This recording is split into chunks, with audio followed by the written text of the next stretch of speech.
What up, what up, what up, dude? Listen, we are here for the Unlock Family Secrets. Child, this is going to be a review here for us. This is season one, episode one. This show is actually really good.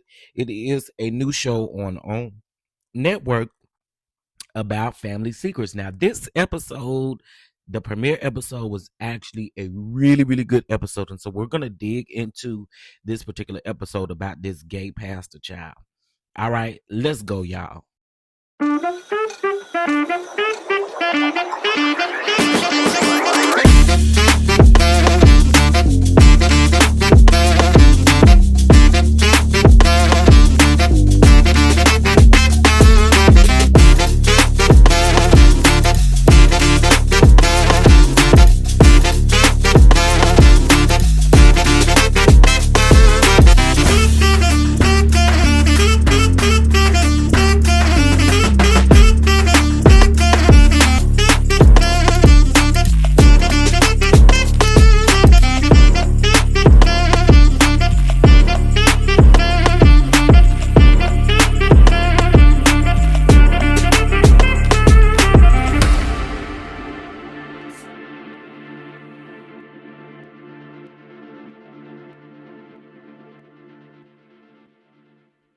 And before we do that, please make sure that you go ahead and take advantage of this flash sale for the oils.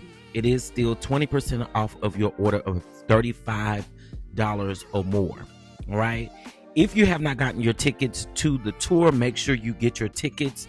They have been the tickets are online and available absolutely right now, and you can use code RASTA and you will be able to get 10% off of your tour tickets. I need to see y'all in the building, honey.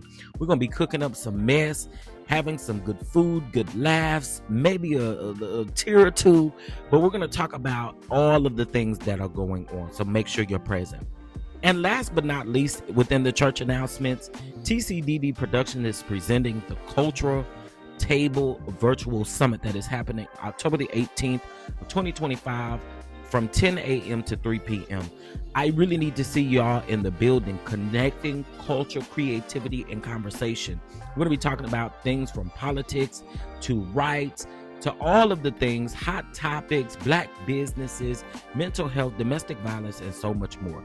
Make sure you go register for free, or you can purchase a VIP ticket online, www.tcddproductions.com.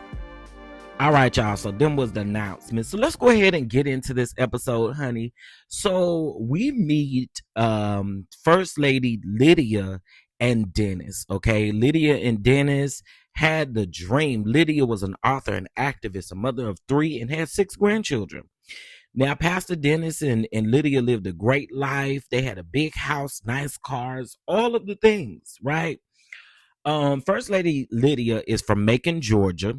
All right. And she comes from about 8 or 9 children. I can't remember exactly how many, but it was about 8 or 9 children. They did was go to church. Now, baby, I will say this to your first lady. We got you beat. I only heard you say you go to church about 3 times a week. Well, that's a little bit different for us because, baby, we went to church every day of the week. Okay. Monday was mission. I ain't had no business being at the mission meeting, but I was there. And if you don't know, mission is like the women's meeting, right? Tuesday was choir rehearsal. Wednesday was Bible study. Thursday was young adult choir rehearsal. Friday we had actual church. Saturday we cleaned the church, and Sunday we had church all day, every day as well. And then don't let no revival be all up. Okay, anyway, this ain't about me.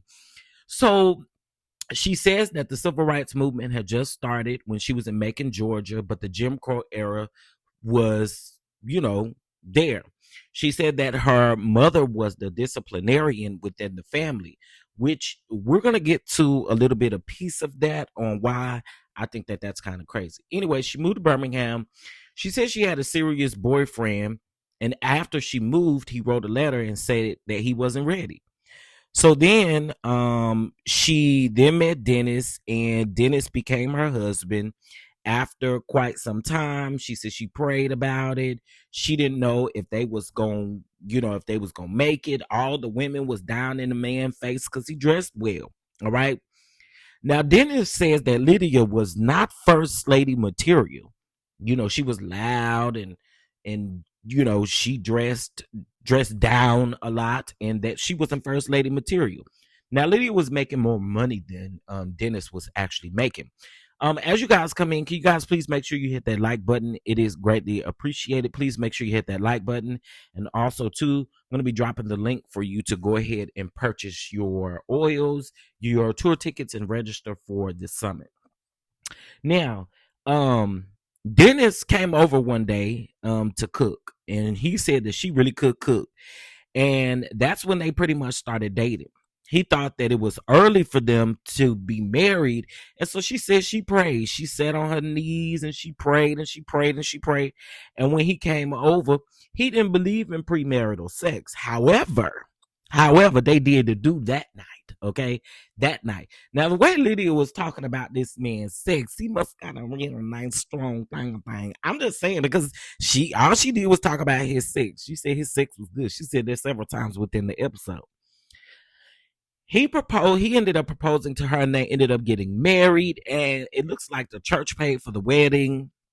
And all of the people came out. Okay, they immediately then started having children. So they had Taylor, who was the firstborn, and Mikey was the secondborn.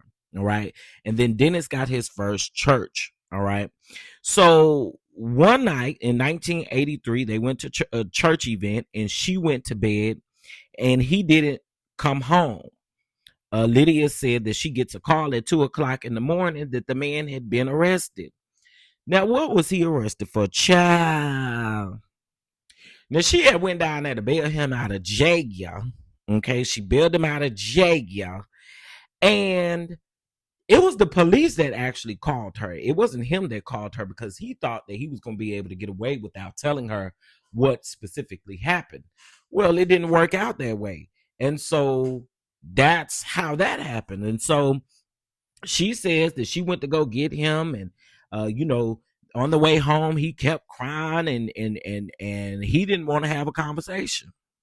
Okay, he didn't want to have a conversation, but ultimately, what he did was he went around there and did something like TD Jake's son did. Okay, so in case if y'all don't know, TD Jake's son was arrested some years ago.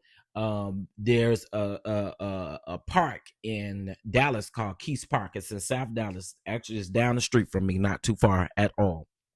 And in this park, the gay men, they go there, they do all kinds of stuff, honey. They do it in the bushes, child.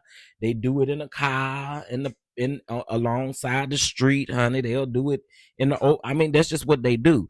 Well, TDJ's son actually pulled his britches down, pulled his thinger out, and there was an undercover cop. So it kind of sounds like this was the same thing that happened to Dennis. But see, here's the thing with Dennis, though. Dennis actually did it to an undercover cop as well, but he was around there at a bookstore. So I don't really know how that worked, because I ain't trying to get caught up like that, baby. If we can't hunt at the house, I'm cool. If we can't hunt at the house or a hotel, I am cool. Do you understand? I'm cool. And I ain't no need in all of that. Anyway. So then he tells her, of course, that he's sorry and that he wouldn't do it again. Now, remember, he was a pastor, and she didn't want the news to get out about what he had gotten arrested for. And she kept covering for him. Now, mind you, she also states at the sort of kind of like the end of the episode how she did the same thing that her mother did. Her mother protected her dad when her dad was like doing a lot of cheating. So he wanted a fresh start, so he went to seminary school and ended up in California, and he got a job at a new church. And then he started doing missionary trips, and he went to Africa. The kids, the children, their children stated that they never saw any tension, like they never saw them arguing, they never saw any tension between the two of them, so they thought that things were always good. On a Saturday in 1991, Lydia finds a video. And this video is gay X that is happening in this video. And she goes and she asks Dennis, what is this? What is this? Now, what I find interesting is that she says that it lines up with what happened with them 8 years ago when he got caught up with the police officer. So she finally connected the dots and realized what happened. So she was like, "What is this?" And so he finally tells her, this is Corno, and this is what I like. I like to watch this. Now, mm, so then he says that he went to church. They went to church like nothing ever happened, and then he kept getting ate up by his conviction. So he said that he had to tell her the truth. So he called her one day while she was at work and was like, I'm really ready to have a conversation with you and tell you the truth.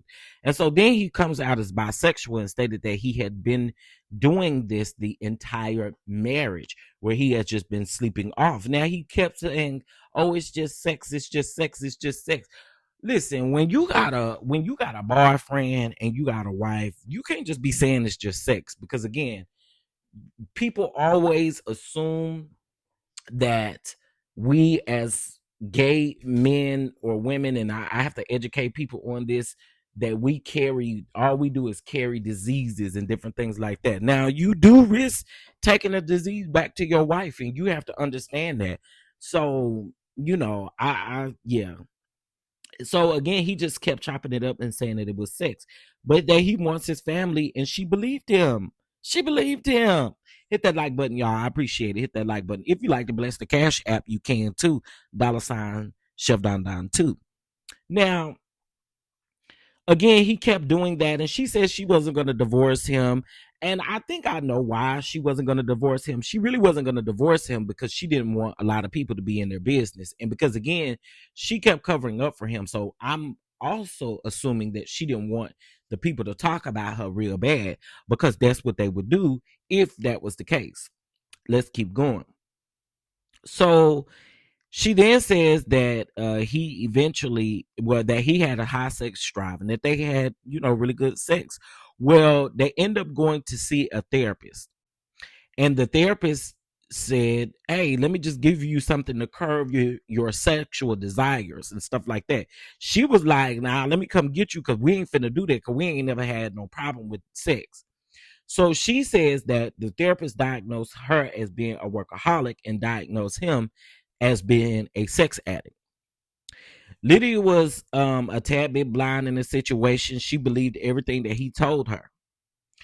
Now, rumors start to spread, and a woman walks up and tells her down to the church that her husband was a hypocrite because she saw him with such and such and that he give feminine vibes. Okay.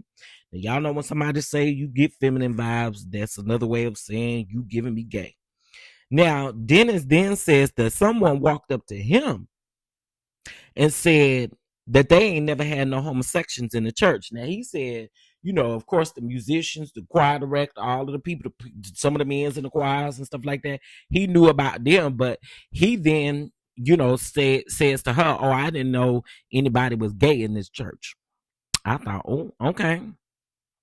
They started a new church in ATL, I believe, and Lydia said that they went, and when they first got there, they didn't have no members or nothing like that, and then they grew from about 120 members to about 800 plus members.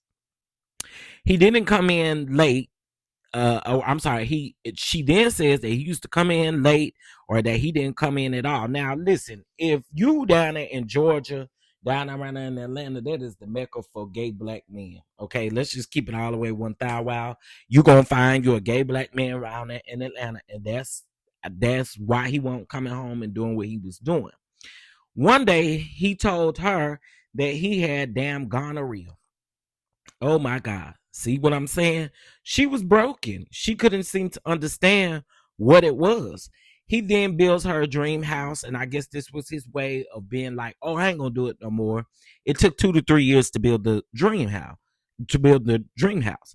And again, the kids reiterate again, or the children, I don't want to say kids, but they reiterate again that their parents never really had arguments or never really went back and forth in front of them.